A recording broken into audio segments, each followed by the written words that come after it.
Boa tarde a todos, bom dia ou boa noite, como é costume. Vamos ao último bloco de parte teórica que encaixa nesse segundo trabalho prático, vai acabar por explicar um bocadinho algumas das informações dos warnings que aparecem no Abacus.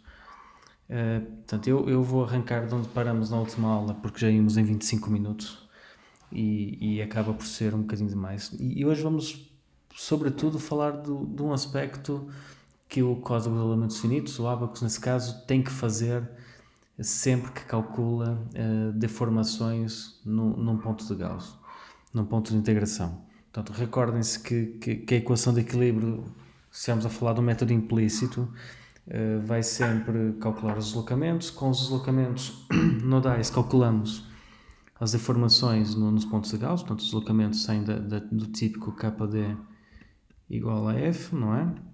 Portanto, depois com esses deslocamentos vamos calcular deformações através da matriz B, portanto isso em cada ponto de integração, e depois com esses valores de deformação vamos então calcular tensões.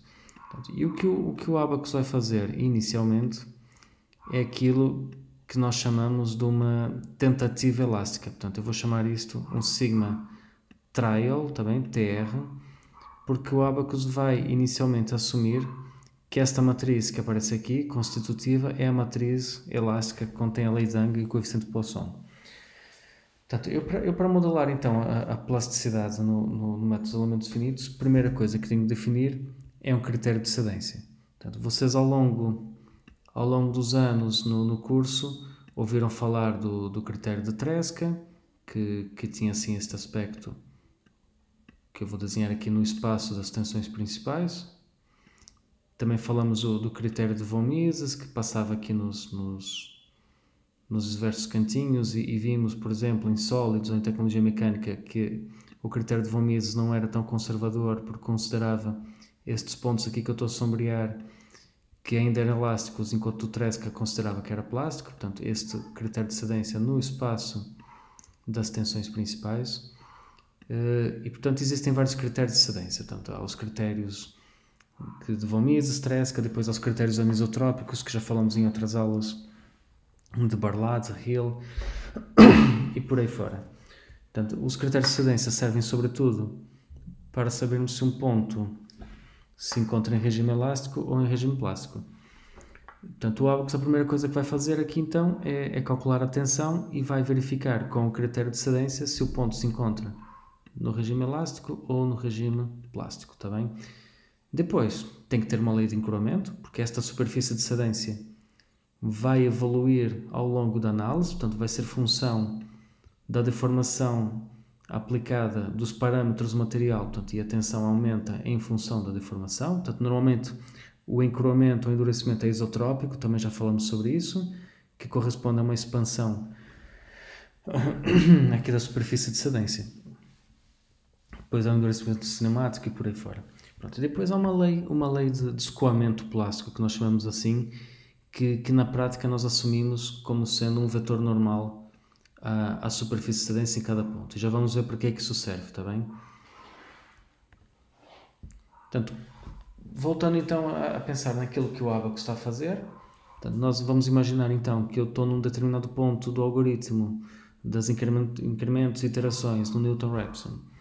Parto de um ponto onde tenho equilíbrio de forças internas e externas com essa tensão, calculo um novo deslocamento, com um novo deslocamento, nova deformação e nova tensão. Venho parar a esse ponto. Faço a verificação, portanto, o passo que eu referi está aqui, portanto, é a tensão anterior mais matriz da lei Duc elástica vezes o incremento de deformações, e, portanto, passo deste ponto para este. E agora vai acontecer uma coisa, portanto, se o ponto for plástico, que é o caso que se verifica aqui, eu tenho que encontrar o melhor, vamos chamar assim, compromisso entre redução dessa tensão e encurvamento da superfície de cedência. Portanto, e é isso que nós chamamos o algoritmo de retorno à superfície de cedência, que é o return mapping. E existem muitos algoritmos e há pessoas a fazerem doutoramento só sobre isso, a aumentar a eficiência, porque isto é uma parte que vai ocupar muito espaço computacional e não se pretende que nós aqui em SPT dominemos isso, mas quando aparece uma mensagem no Abacus que muitos de vocês já devem ter visto, que diz algo como o incremento de deformação excede X vezes, 300 vezes, 20 vezes o valor da tensão de cedência do material. Portanto, o que ele quer dizer é que o incremento de tensão que deram excedeu o limite de cedência muitas vezes. Quer dizer que este algoritmo que vai ser feito agora para corrigir o valor da tensão e aumentar a superfície de cedência não consegue convergir. O que é que ele faz nessa altura? Então, reduz o incremento para que este aumento não seja tão disparado, seja viável de corrigir aqui. Quando ele corta o passo ou o incremento a um valor muito mínimo, portanto aquele que vocês definem no mínimo de step, a análise aborta. Portanto, é basicamente isso que acontece. Portanto, assumindo que não é um exagero muito grande em relação ao valor da cedência atual, nós vamos calcular um parâmetro, que é o parâmetro que apareceu aqui no slide anterior, que é este lambda, que nós chamamos de multiplicador plástico, e vou então de forma proporcional expandir a superfície de cedência. Portanto, passamos a ter aqui a superfície de cedência a expandir e ao mesmo tempo vou reduzir a tensão trial através aqui do nosso vetor normal e vou ter então, por exemplo, aqui esta iteração.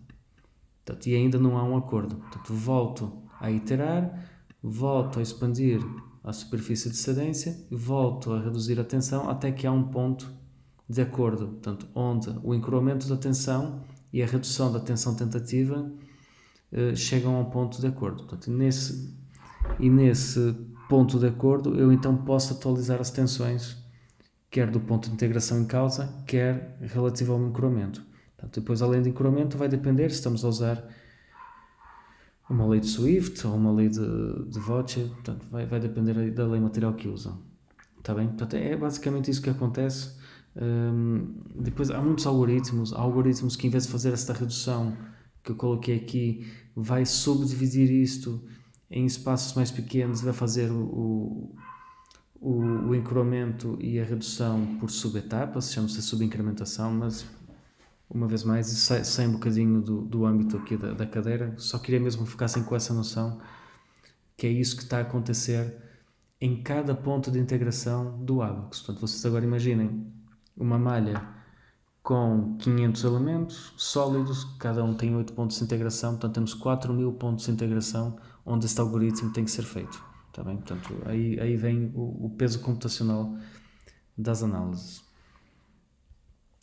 Outro aspecto que já falamos e vocês já estão fartos de trabalhar com isso, mas ainda não tínhamos falado na teórica, que é a questão do dano e dos critérios de falha, que no Abacus é feito de uma forma muito simples, mas muito eficaz. É nós sabermos exatamente qual é a deformação para a qual acontece a ruptura e darmos a indicação do Abacus para ir apagando esses elementos. Portanto, vocês, como podem ver aqui, quanto mais refinada for a malha, quer dizer que eu vou estar a apagar elementos mais pequeninos que violem a deformação da ruptura e, portanto, quanto mais refinada a malha, mais realista vai ser esta ruptura, não é? Pois, há muitos critérios de dano. Nós estamos a utilizar o critério de dano, que é o dano dúctil, porque ele se aplica à maioria dos metais que são utilizados em conformação plástica. Depois há uma outra série de modelos de dano, nomeadamente o de Johnson Cook, que é muito usado em balística porque consegue ter em conta outros parâmetros como a velocidade de deformação, que no caso da balística pode ser bastante elevada. Pronto, o que nós temos feito no Abacus é normalmente irem ao Field Output Request e ativarem uma variável que é o State Evolution, para pôr em yes, que na prática seria, utilizando o ficheiro INP, aplicar a funcionalidade de apagar os elementos. Portanto, no nosso caso temos usado o Ductile Damage, aqui está o Johnson Cook, E aqui também nós estamos a lidar não com esse tipo de falha, estamos a lidar com a tensão ou a deformação, no caso, deformação de ruptura máxima, não é? Pronto, e agora aqui mais uma nota informativa, porque não iremos muito abordar os elásticos, portanto só um grupo que está a fazer algo parecido com isso.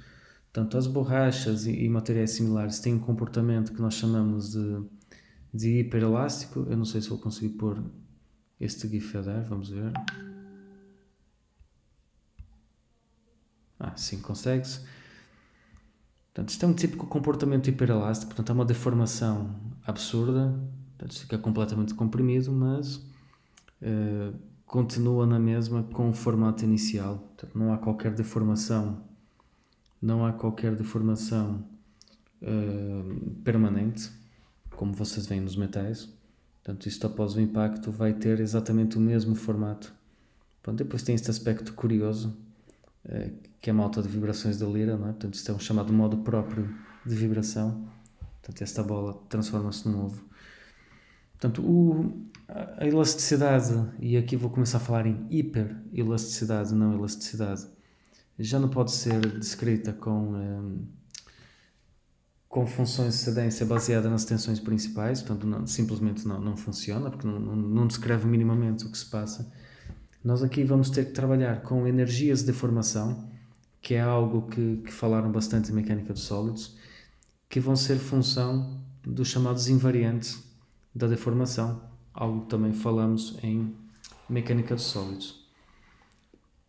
E aqui há um rácio de volume. Portanto, o Abaqus tem muitos modelos hiperelásticos, desde funções polinomiais para potencial elástico, como outros potenciais que são de autores conhecidos, mas nada mais são que casos particulares desses modelos polinomiais. Portanto, isso está a fazer aqui uma equipa de basquete, portanto, Mooney Rivlin, Neo Hookian, Yeo, Marlowe, Ogden também. Portanto, aqui uma série de modelos.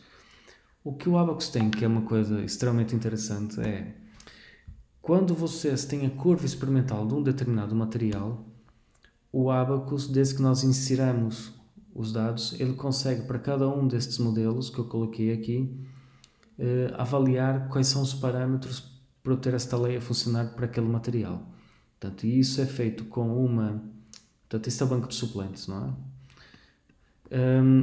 Consegue determinar com uma função evaluate os parâmetros que eu preciso para ter aquela lei a funcionar para aquela curva experimental. Portanto, no caso das borrachas da compressão, portanto, aquilo que nós chamamos de test data será sobretudo esta da compression. Portanto, normalmente as borrachas são testadas a compressão, portanto há uma curva que é uma curva que nada tem a ver com as curvas típicas dos metais, portanto é uma curva de compressão que começa com um pequeno incremento elástico, depois deforma praticamente em tensão constante, e quando a amostra está completamente espremida e esmagada, portanto a tensão tende para infinito.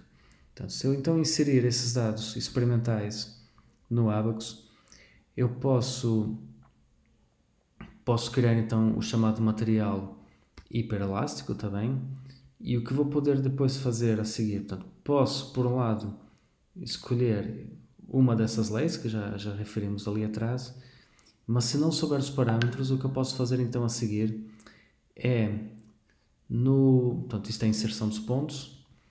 O que nós podemos fazer é, na árvore com o material definido, ok? Com o botão direito vou aqui ao Evaluate.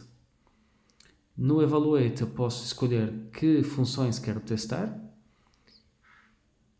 e ao fazer então essa opção do Evaluate, ele vai criar-me curvas simuladas para cada um dos modelos, ok? E vocês aí escolheriam o resultado que melhor se aplicaria e copiavam então os parâmetros desta lei depois aqui na definição do modelo. Então, primeiro faziam o Evaluate, ficavam com os parâmetros, depois escolhiam aqui qual o material que gostariam e substituíam os parâmetros, está bem? Portanto, tudo isso então colocando o test data uniaxial de compressão e depois fazendo o Evaluate. Pronto, esse slide se calhar devia ter ficado ali atrás, eu escusava de ter feito o desenho, mas pronto, é explicar então a típica curva de tensão-deformação dos materiais hiperelásticos. Depois outros materiais que o Abacus permite, modelar fluidos. Existe agora nas últimas versões do Abacus, que não existia na versão 2005 da Slides, que é uma opção chamada Fluid Cavity, tá bem? Que desde que nós tenhamos um volume fechado no Abacus, eu aciono a opção do Fluid Cavity, é como criar uma secção, só que é um Fluid Cavity, e desde que coloco lá as propriedades do material, do líquido no caso, consigo facilmente simular um líquido dentro do Abacus. Outros materiais mais estranhos, nós podemos sempre, então, conforme também já referido, criar uma rotina material em Fortran 90. O VMAT no explícito, o MAT sem o V no implícito, também teriam que ser subrotinas diferentes. Pronto, isso já são claramente coisas que fogem aqui a SPT, mas ficam com essa noção.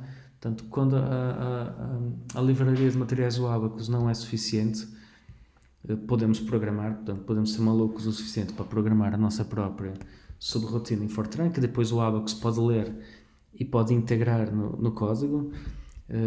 A maioria dessas variáveis de entrada ou entrada-saída não são usadas, mas há algumas que são sempre usadas, nomeadamente as tensões, as variáveis de estado que podem ser propriedades materiais, como o módulo Young e o coeficiente de Poisson. Isto é a matriz constitutiva que relaciona tensões e deformações, tempo, incremento de deformação total, incremento de deformação, número de componentes de deformação e de tensão de corte e por aí fora, também propriedades materiais, também coordenadas que são necessárias, rotação do referencial, portanto tudo isto acaba por ser um pouco depois avançado, também. Portanto, e aqui eu tento explicar minimamente o que é que são cada uma das variáveis. Ficam com um exemplo, também, que é a elasticidade isotérmica, só para explicar, portanto, como é que são colocadas aqui as várias variáveis. Vocês não sei se deram Fortran ou não, mas como estão a ver é uma subrotina muito simples, que a única coisa que está a fazer é calcular então aqui uma matriz 3 por 3, este valor é 3, e calculo aqui uma matriz relaciona tensões e deformações, e depois calculam então a tensão, sendo a tensão atual mais a matriz constitutiva vezes as deformações. Portanto, nada que vocês já não tenham visto, não é? Portanto, isto parece muito complicado, mas na verdade é muito simples. Pronto, isto vai encerrar então a teoria necessária para o segundo trabalho prático. Portanto, eu acabei por não adicionar muito, mais aquela parte inicial do retorno à superfície de cedência. Portanto, vemo-nos depois do trabalho prático 2 estar concluído, para falarmos um bocadinho sobre o método das diferenças finitas.